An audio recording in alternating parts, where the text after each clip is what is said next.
BJP হটাও। আজকে ঘাটালের মাটিতে দাঁড়িয়ে, যে মাটি বিদ্যাসাগরের জন্মস্থান, যে মাটিতে মাতঙ্গিনী হাজরার জন্ম, মাতঙ্গিনী হাজরার কর্মভূমি, যে মেদিনীপুরের মাটি ভারতবর্ষের স্বাধীনতা আন্দোলনের সারা দেশকে পথ দেখিয়েছিল, বাংলাকে পথ দেখিয়েছিল, সেই মাটিতে আসতে পেরে আমি অনুপ্রাণিত, অভিষিক্ত। উপস্থিত আছেন আপনাদের সকলের প্রিয় পশ্চিমবঙ্গ রাজ্য তৃণমূল ছাত্র পরিষদের সভাপতি শ্রীরামপুর ভট্টাচার্য সহ উপস্থিত আছেন আপনাদের জেলার শ্রদ্ধেয় শ্রী গোপাল সাহা, শ্রী নির্মল ঘোষ, শ্রী দিলীপ মাঝি, সুদীপ দা এবং সর্বোপরি এই জেলার তৃণমূল ছাত্র পরিষদের সভাপতি সৌরভ দা এবং উপস্থিত আছে এই জেলার তৃণমূল ছাত্র পরিষদের কোঅর্ডিনেটর অভিরূপ দা, আমাদের অভিরূপ দা সহ ইতিমধ্যে এসে উপস্থিত হয়েছেন পশ্চিম মেদিনীপুর জেলা তৃণমূল কংগ্রেসের সভাপতি শ্রদ্ধেয় অজিত মাইতি সহ সাবির দা সহ সকলেই আছে। আপনারা জানেন 2021-এর নির্বাচনকে সামনে রেখে আজকের সভার নাম 21-এর অঙ্গীকার। এই 21 আমাদের জবাব দেওয়ার 21, এই 21 আমাদের গর্জে ওঠার 21। কিসের গর্জন? কিসের গর্জন? যে গর্জন সারা বাংলা জুড়ে বিজেপি যখন বিভাজনের রাজনীতি করতে চাইছে, সারা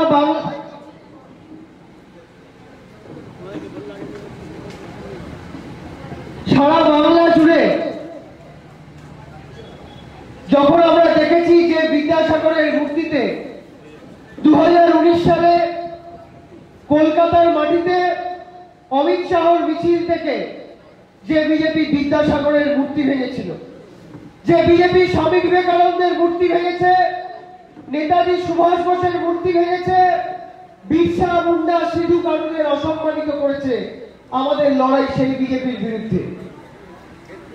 যে বিজেপি বলে ওরা ভারত মাতার শ্রেষ্ঠ সন্তান আর তৃণমূল কংগ্রেস নাকি দেশদ্রোহী, সেই বিজেপিকে মনে করিয়ে দিন যে আমাদের দেশ আমাদের কাছে মা। ওরা যদি বলে ওরা ভারত মাতার সন্তান, ওদের বলুন যে ভারত মাতার গায়ের গয়না কি? ভারত মাতার গায়ের গয়না হচ্ছে রেল, ভারত মাতার গায়ের গয়না হচ্ছে সেল, ভারত মাতার গায়ের গয়না হচ্ছে বিমান, ভারত মাতার গায়ের গয়না হচ্ছে এয়ার ইন্ডিয়া। আর বিজেপি হচ্ছে ভারত মাতার সেই কুলাঙ্গার সন্তান যারা রেল বেচেছে, সেল বেচেছে, কোল বেচেছে, এয়ার ইন্ডিয়া বেচেছে। আর আজকে তাদের দলে গিয়ে মেদিনীপুরের এক নেতা বলছেন আমি তো সতীশ সামন্তর মাটিতে তো জন্মেছি, আর এতদিন ধরে উনি তৃণমূল কংগ্রেস করেছেন, ওনার নাকি এখন ঘেন্না করে। আমি স্মরণ করিয়ে দিতে চাই যে আমরা তৃণমূল ছাত্র পরিষদ এতদিন আপনার নামের আগে নেতা কথাটা বলতাম, আজকে তৃণমূল ছাত্র পরিষদ বাংলার ছাত্র যুব আপনাকে ঘেন্না করে, ঘেন্না করে, ঘেন্না করে।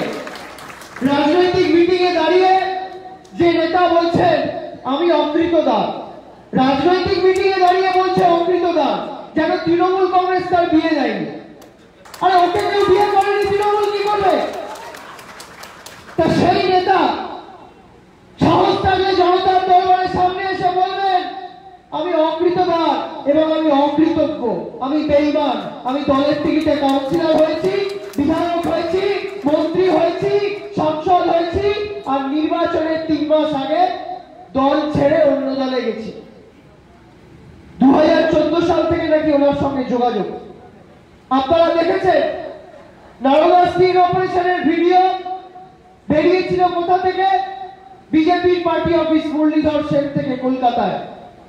আর সেই পার্টি অফিসে কাগজ মুড়ে টাকা নিতে দেখা গেছিল কাকে? এখনকার যিনি নিজের জননেতা তাকে। আমি বলি তিনি যদি জননেতা হতেন এই ঘাটালের মাটিতে সিআইএসএফ ছাড়া একটা রাস্তায় 1 কিলোমিটার হেঁটে দেখান তৃণমূল ছাত্র পরিষদ বুঝে দেবে, তৃণমূল ছাত্র পরিষদ দেখিয়ে দেবে তৃণমূল কংগ্রেসের সঙ্গে গদ্দারি করলে কি হয়। গদ্দারের সাহস নেই, তাই জন্য সিআইএসএফ। জননেতার সঙ্গে আর জন নেই, তাই জন্য গাড়িতে 20 জন সিআইএসএফ বন্দুক নিয়ে ঘুরে বেড়াচ্ছে, সঙ্গে কোনো নেতা নেই। এই পূর্ব মেদিনীপুর, পশ্চিম মেদিনীপুর এবং ঝাড়গ্রামে আমি আপনাদের বলি, তৃণমূল কংগ্রেস ঐক্যবদ্ধ ছিল, ঐক্যবদ্ধ আছে, ঐক্যবদ্ধ থাকবে। তার কারণ এই দলটা মঞ্চে যারা বসে আছেন তাদের যেমন দল, এই দলটা বুথের কর্মীদের দল, অঞ্চলের কর্মীদের দল, বিধানসভার কর্মীদের দল, যারা ফ্ল্যাগ বাঁধে তাদের দল, যারা ফ্ল্যাগ বাঁধে তাদের দল। এই দলটা গ্রাসরুটের দল। তাই আমরা গর্ব করে বলি, যে মাটিতে মাতঙ্গিনী হাজরা লড়াই করেছে, যে মাটিতে বিদ্যাসাগর লড়াই করেছে, সেই মাটির ছেলে হয়ে আজকে উনি গিয়ে বিজেপির কাছে মেরুদণ্ডটা বিক্রি করে দিয়েছেন। আপনারা কি এই বিদ্যাসাগরের মাটি, এই বীর সিংহের সিংহ শিশুর মাটির সন্তান হয়ে যারা তৃণমূলের সঙ্গে গদ্দারি করেছে তাদের বিরুদ্ধে লড়বেন তো? তাদের বিরুদ্ধে লড়বেন তো? ইঞ্চিতে ইঞ্চিতে বিজেপিকে হারাবেন তো? বুথে বুথে হারাবেন তো? পশ্চিম মেদিনীপুরে হারাবেন তো? বিজেপিকে 35-এ শূন্য করে মুরলীধর সেনের পার্টি অফিসে ঢুকিয়ে দিতে হবে, তবে আমরা তৃণমূল ছাত্র পরিষদ আমরা সেই দিন শান্ত হব। কাজী নজরুল ইসলামের এবং মূর্তিতে মালা দিচ্ছিলাম, আমার মনে হচ্ছিল সেই লাইন, আদিম হিংস্র মানবিকতার যদি আমি কেউ হই, স্বজন হারানো শ্মশানে তোদের চিতা আমি তুলবই। যে সিপিএম এর হাতে নন্দীগ্রামের এতগুলো প্রাণ চলে গেছে, খেজুরি এতগুলো প্রাণ চলে গেছে, সেই সিপিএম এর দালালি করছে যে বিজেপি, তাদের কাছে গিয়ে আজকে সিট তারা বিক্রি করেছে। মনে রাখবেন, 2021 সালের নির্বাচনের পরে 2021 পরবর্তী তৃণমূল কংগ্রেসটা তৃণমূলের বুথের কর্মীদের নিয়ে তৈরি হবে, তখন ওই ভুইফোর জননেতাদের দরকার হবে না, দরকার হবে না। বলছে সিঁড়ি ভাঙতে ভাঙতে ভাঙতে ভাঙতে উঠেছি, সিঁড়ি ভাঙতে ভাঙতে ভাঙতে ভাঙতে 35টা পদের অধিকারী হয়েছ, আর যে তোমাকে 35টা পদ দিয়েছে সেই জননেত্রী মমতা বন্দ্যোপাধ্যায় রাস্তায় মানুষের সঙ্গে থেকে গেছে, তুমি আকাশে উড়েছ, নেত্রী মাটিতে থেকে গেছে, তাই তিনি জননেত্রী মমতা বন্দ্যোপাধ্যায়। আমরা গর্ব করে বলি, তাই সারা বাংলায় আওয়াজ উঠেছে, আওয়াজ উঠেছে বঙ্গে বাংলা দিদির সঙ্গে, আওয়াজ উঠেছে বঙ্গে মেদিনীপুর দিদির সঙ্গে, আওয়াজ উঠেছে বঙ্গে ঘাটাল দিদির সঙ্গে, আওয়াজ উঠেছে বঙ্গে বাংলার মামাটি মানুষ দিদির সঙ্গে। তাই এই 21-এর অঙ্গীকার, আপনাদের জেলার কোঅর্ডিনেটর কোহিনুরদা যে নামটা দিয়েছে, বাঁচাতে কৃষকের অধিকার, আসুন করি 21-এর অঙ্গীকার, বাঁচাতে শ্রমিকের অধিকার, আসুন করি 21-এর অঙ্গীকার, বাঁচাতে ছাত্রের অধিকার, আসুন করি 21-এর অঙ্গীকার, বাঁচাতে মা বোনেদের অধিকার, আসুন করি 21-এর অঙ্গীকার। বাংলার মহিলা মোর্চার এক নেত্রী সেদিনকে দেখছিলাম, লকেট চ্যাটার্জি, বাংলায় বলে মিছিল করছে আর বলছে বাংলায় নাকি মহিলাদের নিরাপত্তা নেই। আমি বলি, মিছিল যদি করতে হয় উত্তরপ্রদেশে হাথরাসে গিয়ে মিছিল করো, মিছিল যদি করতে হয় মধ্যপ্রদেশে গিয়ে মিছিল করো, মিছিল যদি করতে হয় হরিয়ানায় গিয়ে মিছিল করো, উত্তরপ্রদেশের বহরমপুরে গিয়ে মিছিল করো। সেই মিছিল করবার সাহস এদের নেই, তার কারণ ওরা জানে বিজেপি যুব নেতাদের হাতে বিজেপি মহিলা নেতারা সুরক্ষিত থাকবে না। একটা করে ভিডিও বেরিয়ে যাবে, একটা করে ভিডিও বেরিয়ে যাবে সেই ভয়ে। আর যে বাংলায় দাঁড়িয়ে মিছিল করছে, যে কলকাতার রাজপথে মিছিল করছে, ওরা জানে কলকাতার রাজপথে বিজেপির মহিলা নেত্রীরা মিছিল করতে পারবে, কেউ ওদের গায়ে হাত দেবে না। তার কারণ কলকাতা সেই শহর যা এনসিআরবি রিপোর্ট অনুযায়ী মেয়েদের নিরাপত্তায় সারা দেশের মধ্যে 1 নম্বরে। আমরা গর্ব করে বলি, বাংলার রাজধানী কলকাতা, সেই কলকাতাকে মমতা বন্দ্যোপাধ্যায় নারী নিরাপত্তায় 1 নম্বর করেছে। আপনারা দেখেছেন, স্বাস্থ্য সাথী থেকে কন্যাশ্রী, সবুজ শ্রী থেকে সবুজ সাথী, আজকে এতগুলো প্রকল্প মমতা দি করেছেন।